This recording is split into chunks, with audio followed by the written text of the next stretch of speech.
Graça e paz, queridos irmãos, um ótimo dia a todos, uma ótima quarta-feira, hoje 2 de outubro de 2024. Nosso devocional diário está em 1 João, no capítulo de número 5. Hoje é um dia muito especial.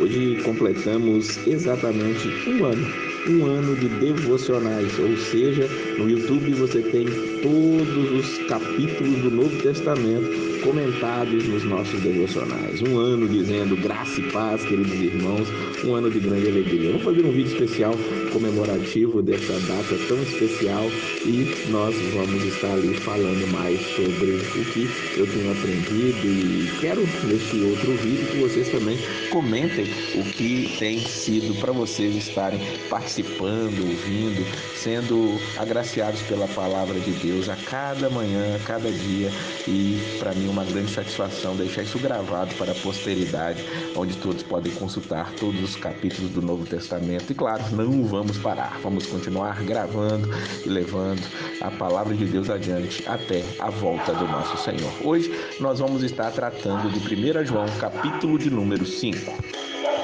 João encerra a sua primeira carta falando exatamente daquilo que ele começou, acerca da vida eterna, acerca do mandamento, acerca do que vence o mundo. Ele diz no versículo 3, porque nisso consiste o amor a Deus, obedecer aos seus mandamentos, e os seus mandamentos não são pesados. João faz questão de insistir de que o amor a Deus ele é demonstrado, evidenciado através da nossa obediência.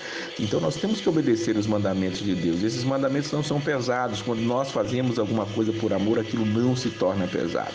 Aqui vai nos lembrar, por exemplo, lá no livro de Gênesis, quando Jacó ele trabalhou ali para o seu sogro Labão para poder ter a sua esposa Raquel. Ele diz lá que trabalhou 7 anos e isso não foi pesado. Na verdade, foram 14 anos depois daquilo ainda trabalhando, né? Foram 14 anos de trabalho para poder estar ali com a sua esposa, mas ele não achou aquilo pesado, não achou muito, pelo tanto que a amava.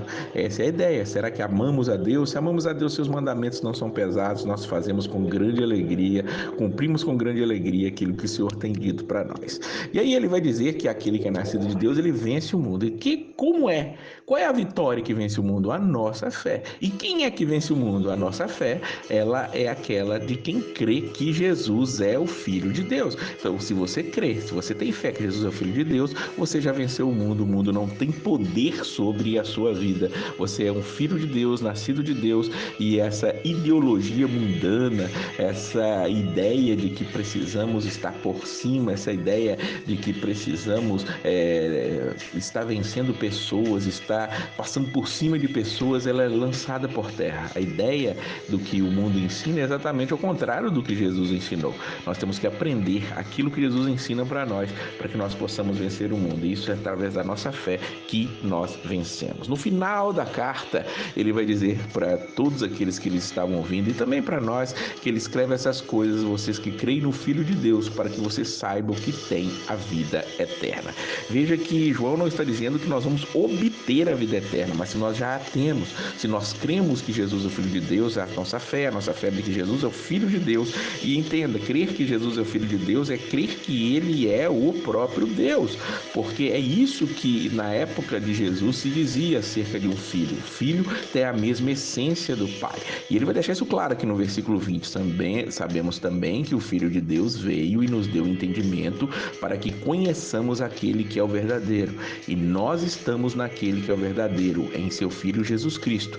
Este é o verdadeiro Deus e a vida eterna. Não fica nenhuma dúvida de que ele está dizendo que Jesus Cristo, este é o verdadeiro Deus e a vida eterna. Então, se nós temos a vida eterna, essa vida eterna não vai começar, nós já recebemos a ela quando cremos em Jesus Cristo como o Filho de Deus, como aquele que tomou as nossas vidas, tomou as nossas dores, nossos pecados e levou sobre ele mesmo. E essa é a confiança que temos ao nos aproximarmos de Deus, que se nós pedirmos alguma coisa de acordo com a sua vontade, ele nos ouve. Aqui está o verdadeiro segredo de uma oração bem-sucedida. Ele está dizendo que se nós pedirmos alguma coisa de acordo com a sua vontade, ou seja, com a vontade de Deus, ele nos ouve. E se sabemos que ele nos ouve em tudo que pedimos, sabemos que temos o que dele pedimos. Então, conhecer a vontade do Pai é o que vai nos fazer ter uma oração eficaz. E essa oração é buscar ao Senhor, buscar a Jesus e pedir-lhe essa orientação para que a nossa oração seja realmente eficaz para a glória de Deus.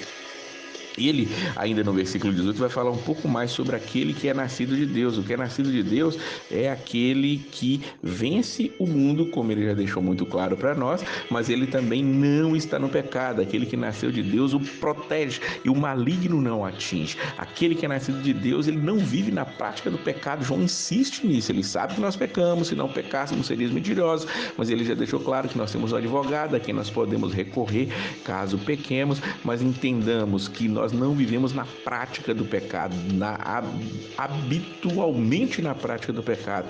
O pecado na vida do cristão tem que ser simplesmente um acidente. Vai acontecer, infelizmente, mas não é algo que acontece porque nós queiramos, mas porque infelizmente o pecado está tentando tomar de volta aquilo que foi dele um dia, agora que nós pertencemos a Cristo. E João, ele vai terminar falando que nós somos de Deus e que o mundo todo está sob o poder do maligno. Por isso nós precisamos nos submeter a Deus cada dia mais, porque o maligno ele vai tentar nos derrubar, vai tentar nos atrair de volta para o mundo. Por isso entreguemos-nos a ele. A última palavra de João é para que os seus filhinhos guardem-se dos ídolos. É a última palavra que ele diz nessa carta, ou seja, os ídolos são aqueles que vão trazer perversão, os ídolos são aqueles que vão mostrar que o amor a Deus está corrompido. Então que nós amemos a Deus, tenhamos fé no Filho de Deus, o único que pode nos salvar realmente, entregando nossa vida completamente a Ele. Que Deus abençoe a sua vida e a paz do Senhor.